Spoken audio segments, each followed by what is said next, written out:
Manila Broadcasting Company.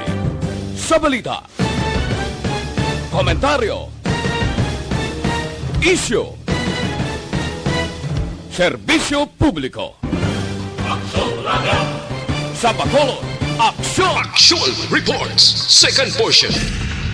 Di kalidad, kag madalom ng mga analisis sa pinakainit na balita sa bilog na probinsya kag nasyon. Aksyon Reports, second portion. Patas kag balanse na komentaryo sa mga issues kag mga balita nga nag-aapekto sa mga pumuluyo sa adlaw-adlaw nga tanan. Aksyon Reports, second portion. Upod sa veterano kag respetado nga komentarista. Aksyon Fred Salanga. Karon nga adlaw Biyernes pitsa 5 na bulan sang Pebrero tuig 2021. Anano ang mga balita kag mga isyo nga atong talakayon para karon nga adlaw. Ante sa mga balita, ante sa mga isyo, nagapanginbulahan kita. Sa napilian ni Presidente Rodrigo Duterte, ika-55 nga Chief of Staff sang Armadang Kusog sang Pilipinas, si Lieutenant General Cirilito Subiana. Ini siya kilala gid sang taga Negros Occidental. Nga aman, nangin company commander ini siya sang 11th Infantry Battalion assigned dira sa Murcia sa Binitin Detachment sa Murcia. Antes ini siya nangin miyembro sang Scout Ranger sang Philippine Army. Nga ang kilala gid siya diri sa Negros. Sa una, napaidalom ini siya sa command ni General Raimundo Jarque. So kilalang kilala siya sa taga Bacolod kag probinsya sang Negros Occidental. May isog man nga pagka general ini si Subiana, nakabaton sang Medal of Valor, pinakataas nga award ini sa militar simbolo sang kaisog. Porte ni siya, makwang yani nga tuo nga kamot na baldagid sa engkwentro sa pagpakig-away sa mga teroristang Abu Sayyaf dito sa Basilan sa tuntuig 1995. So magsaludo sa wala kay baldang tuo nga ang kilala kag bantog ini kaayo si Subiana diri sa Negros Occidental. Bangod ti nakilala gid siya sang napaidalong pa sa una kay General Raimundo Jarque. Kag ang report gato na baton ini si Subiana, ang bagong ibutang nga Chief of Staff. Mahimo ini siya nga magtukod sa iya grupo. Pasudlo niya ang grupo sa mga retiradong mga general sa bugos nga Pilipinas. Wala pa ya sang Chief of Staff nga ginbutang nga nakadumdum sini nga kinanglan niya ang opinion kung may dalagko nga mga isyo, ipatawag ang mga retiradong general sa bugos nga Pilipinas. At least makahatag sang pila ka mga opinion, rekomendasyon sa nagakatabo sa pungsod sang Pilipinas. Amo ini agin palayag diyan na General Raimundo Jarque. So, ang buot silingon, may maayong relasyon ining bago nga Chief of Staff sa mga retiradong general. Ti kalabanan subong nga mga retiradong nga mga general araw sa kabinete ni Presidente Rodrigo Duterte. Isa ini sang mangin proyekto sang bag-o nga Armed Forces of the Philippines bilang commander ini siya sang kabilugan nga mga Army Chief of Staff sa bilog nga pungsod Pilipinas. Namigid man ato nagliligad nga mga general nga retirado perti ato mga veterano man. So, amo ini ang papungkoon sa bag-o nga Chief of Staff kag posible mangayo sang opinyon rekomendasyon sa pila ka mga dalagko nga isyu labi na gid peace and order dire sa pungsod Pilipinas. Congratulations kita sa kay Philippine Army Lieutenant General Cirilito Subiana. Aksyon Radio Philippine Standard Time las 6:44. Mabalik kami pagkatapos ini.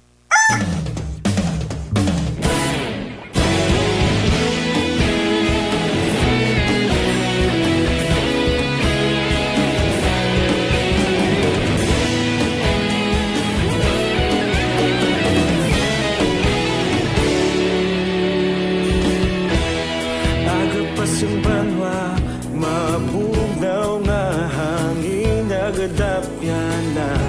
Ikaw nang ginapamatian namon ginasandigan. Tingog sang probinsya, kamatuuran ginapalap na. Minsay nga may dala, paglaom kag kasanag. Tinuig na nagligan, ikaw gihapon ang ako nga istasyon. Sa pagudlak sang adlaw, sa pagtuhaw sang biton. Mga balita nga dala inspirasyon. Aksyon radyo, bakolod man sa gihapon. Padayon aksyon radyo, bakolod saludo sa imo. Padayon aksyon radyo, salamat isa pagserbisyo.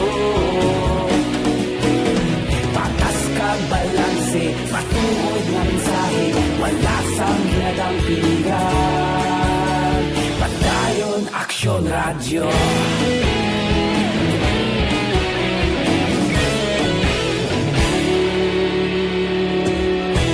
Bacolod nun kag Negrosanon, inyong pamatian. Istasyon nga nagapalaplag sang kamatuuran. Mabakod nga prinsipyo, reporter handa sa serbisyo. Kahapon, karon kag sa gihapon, kita magapadayon. Tinuig na nagligan, ikaw gihapon ang ako nga istasyon. Sa pagbutlak sang adlaw, sa pagtuhaw sang biton. Mga balita na may dala inspirasyon. Aksyon radyo, bakolod man sa gihapon. Padayon aksyon radyo, bakolod saludo sa imo. Padayon aksyon radyo, salamat sa pagserbisyo. Patas kag balanse, matuod na mensahe, wala sang ginadang piligan. Padayon aksyon radyo. Una sa balita, una sa aksyon, sa Bacolod Aksyon Radio.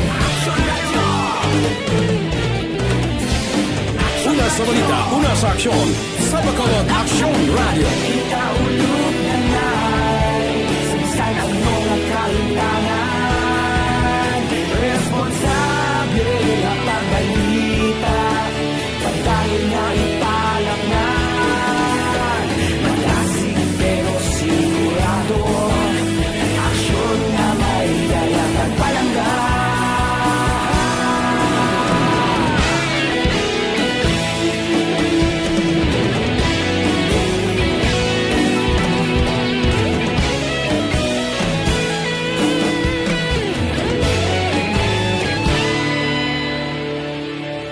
Padayon aksyon radyo, bakolod saludo sa imo. Padayon aksyon radyo, salamat gid sa pagserbisyo. Padayon aksyon radyo, bakolod saludo sa imo.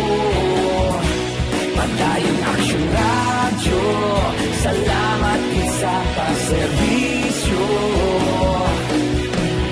Patas kag balanse, matuod nga mensahe, wala sang ginadang piligan. Padayon aksyon radyo.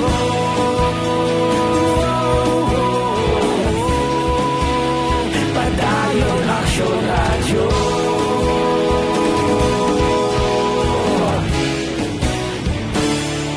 Padayon aksyon radyo.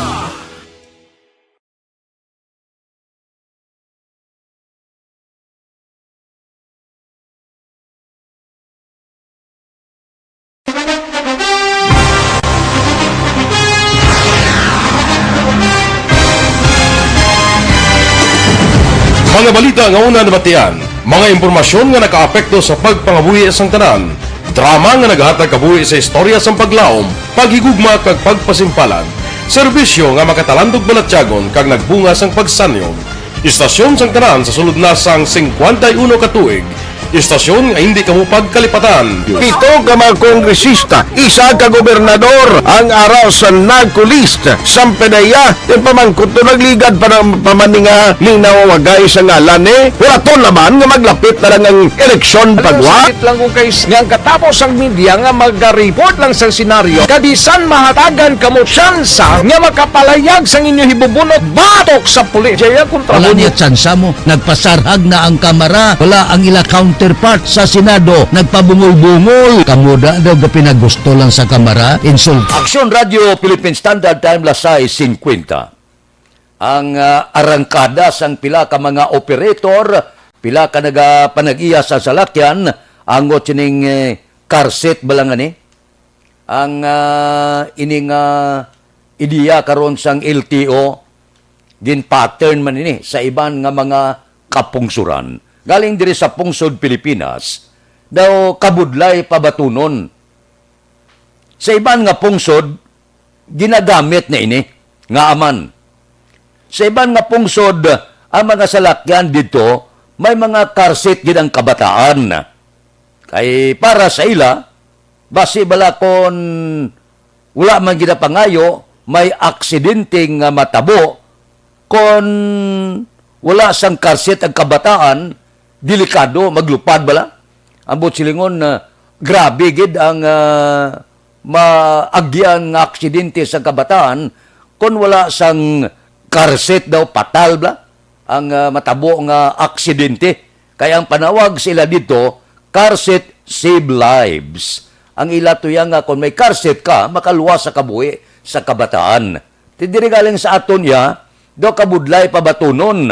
Bangod kiti, inigo na kita sa pandemic, inigo kita sa nagkalain-lain na nga mga problema, kaimulon, kag iban pa, tibisan na nga ining plano nga kuntani maayo man kag aplikable sa iban nga pungsod, daw kabudlay batunon sa mga Pinoy dire sa pungsod Pilipinas. So, dapat siguro nagakaigo anay nga panahon, nagakaigo anay nga pagtuon, kag daw hindi husto nga pag-arangkada sa hindi husto nga panahon nga may ara kita pandemya. Base pa lang pagkatapos lipas ining pila ka mga kalamidad, pila ka mga pandemic nga nagigo sa pungsod Pilipinas, matagaan ta husto nga edukasyon ang aton sini mga nagapanag-iya sa salakyan. Kon batunon naton diri sa pungsod Pilipinas. Sa iban nga pungsod baton na niya. Ang mga salakyan to may mga karset na to ya para sa kabataan kay gapatis la ya kung may disgrasya hindi tanto matamaan ang kabataan. Kaya ang panawag dito sa karset ya makaluwas kabuhi. Diri sa aton ti daw mabulubudlay pa. Daw hindi pagawa mabaton sang mga Pinoy. Di base pa man lang amatamat nga edukasyon, base kon mapalayag Manila kag ipakita sa tao nga muni ang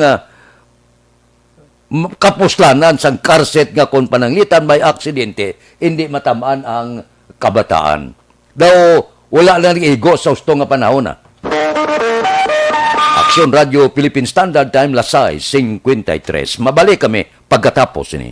Mga trabaho kasubong sa construction worker, taxi driver, kargador sa merkado, mangingis...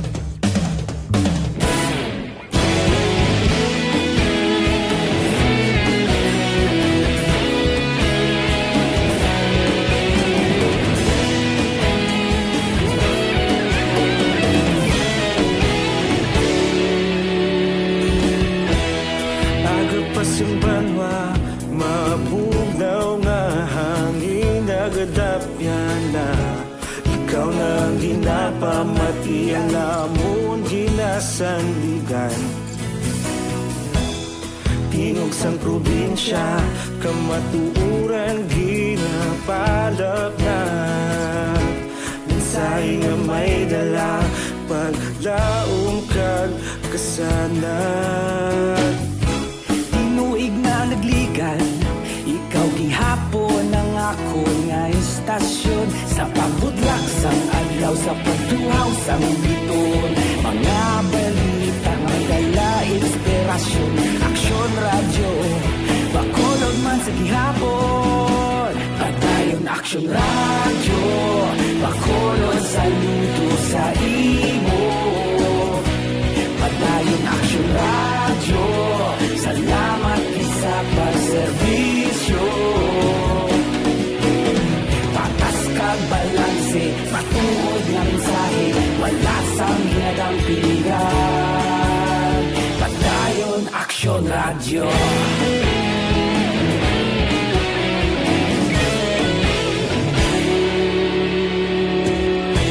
Bakolod nun kag Negros sanon inyong pamatian.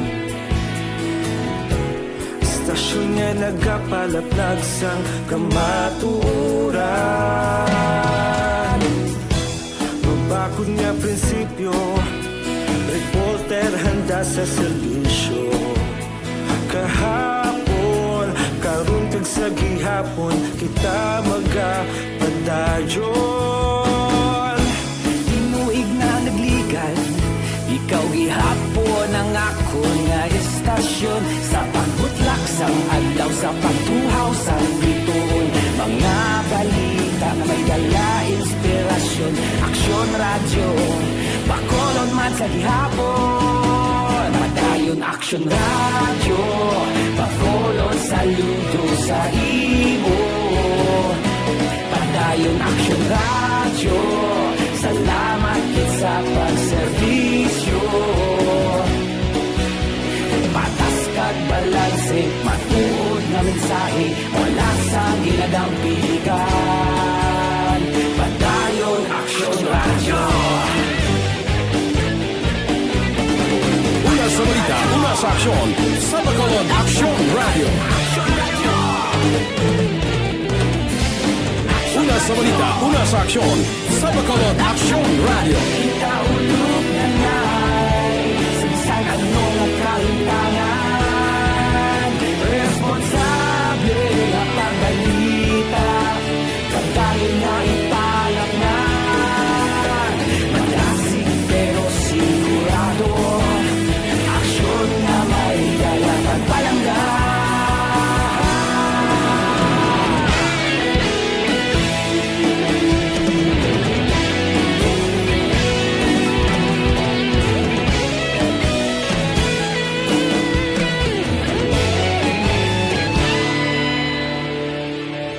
Padayon Aksyon radyo, bakolod saludo sa imo. Padayon Aksyon radyo, salamat gid sa pagserbisyo. Padayon Aksyon radyo, bakolod saludo sa imo. Ini mo, kadumdum ka mo nagligad nga tuig, may ara 32 ka mga isolation rooms nga ginpatukod dira sa barangay Alihes. Ginpatukod sang DPWH, tinilikdan nga tuig. Uy, maayong balita, nag-construct pagidugang pagid. Ka 32 ka mga kwarto, isolation nga kwarto sa barangay Alihes nga gamiton sang syudad sa pasyente sang COVID-19. So ang buot silingon, kung matapos ining proyekto, ang Bacolod may ara na 64 tanan COVID-19 isolation rooms. Porti ini may budget ini nga 50 milyones. Kompleto ini siya. Ang proyekto may ara 2 ka container type isolation o kon 32 tanan ka isolation nga kwarto. Lakip na dire ang nurse station, may ara utility room, separado nga medical staff quarters, sanitation area, water tank, standby nga generator. Mayo, no? So, siling ni Mayor Bing Lunardia, ginapasalamatan giniya. Si DPWH Secretary Mark Villar, Undersecretary Emil Sadain, sang DPWH Region 6 Director Lia Del Pinado, sa ila positibo nga pag-akto sa proyekto. So, ang Bacolod preparado na, no? May ara na kita 64 kumahuman ini nga COVID-19 isolation rooms. Ang Bacolod, amon na blasiling ko. Kung ang mga opisyal naton katrabaho lang gusto, ang mga proyekto magatindog kag benepisyado ang pumuluyo. Amo na nga gaulan ang proyekto sa nasyonal, gaulan man ang proyekto sa lokal para gidini sa aton sini nga taga Bacolod. Tidi buinas kita nga may mga mapisan kita nga mga leaders nga karon nagatrabaho husto para sa benepisyo sang Bacolodnon. Amo na ni nga pagpatigayon sa mga proyekto, amo na ni nga pag-atipan sa syudad sa Bacolod. Ugaling ti may mga komentaryo gid, may ara gid daw hindi gihapon mag-upod, inaya klaro na. Pamulitika na. Klaro nang ini sila mga oposisyon. Akon tani bisan oposisyon ka, okay lang. Kaya nami giman may oposisyon mo galing kung may mga proyekto nga maayo sa administrasyon ka man kag oposisyon dapat opda naton. Ang eleksyon niya politika may timpo na ya 2022. Amo na bla bisan sino magpungko da basta maayo nga proyekto opdan ta kay para ina sa imo sa aton ina tanan kadalagan. Wala ka bilinggan kon lain ka mga partido politikal. Sana siling ko, may panahon para sa politika. Pero kung ang mga proyekto para sa tanan, wala rason nga hindi naton pag-updan. Aksyon Radio, Philippine Standard Time, La City. Mabalik kami pagkatapos ini. Ako gali si Melchor Ligas.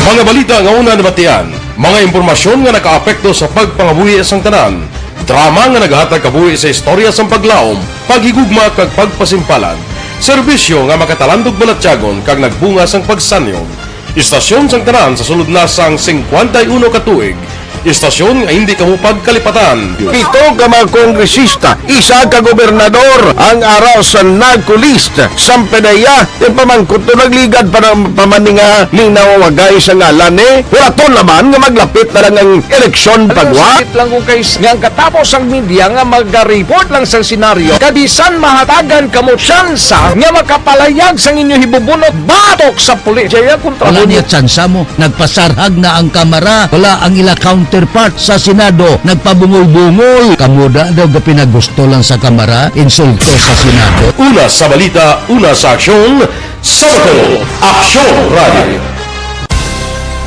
Today, DOA is confirming that a 38-year-old female Chinese patient under investigation, or PUI, is positive for the novel coronavirus 2019 DAS-CoV. I issued an order to Executive Secretary Major Dia clearly laying down the responsibilities of each department in implementing the Bayanihan to Heal as One Act. Makabig nga pinakadako nga hangkat nga natubang sang pungsod Pilipinas ang COVID-19 pandemic.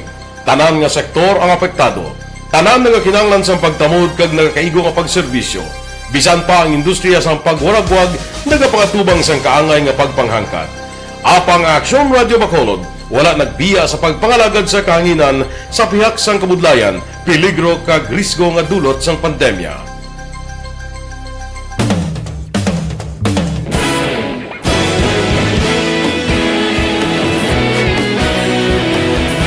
Sa sunod na sang 51 katuig, nasaksihan ang dedikasyon sa Aksyon Radio Bacolod sa pagdulong sa mga balita kag impormasyon para sa interes sang mga pumuluyo. Pila na ka henerasyon ang nag-agi, komitido sa gihapon ang Aksyon Radio Bacolod nga mag-alagad sa kahanginan nga tampad, wala sang ginadampigan kag ginahalungan ang kamatuuran. Sa tuwa sang mainit nga away sa politika, ang istasyon nagapabilin na nga pata sa pagtalakay sa mga isyu kag problema. Bilang tagbantay sa kamatuuran, ginatagan sa importansya ang tawhanon nga kinamatarong kag nagakaigo nga proseso agud mawaragwag sang husto ang balita kag malikawan ang paglaptas ang salak nga impormasyon. Sa pagluntad sang kalamidad, gindulong sa inyo ang sitwasyon sa palibot. Aksyon Radio, Philippine Standard Time, La City 4 na, standby na. Sa aton Aksyon Balita, Morning Edition. Liwat magadulong sa aton sa mga balita lokal, national, international, sports, kag artista. Upod kita. Kay Aksyon Boy Duran, kag Aksyon Dorel Cabato. Aksyon Fred Salanga. Una sa balita, una sa aksyon. Sa Bacolod, Aksyon Radio. Aksyon! Manila Broadcasting Company sa balita.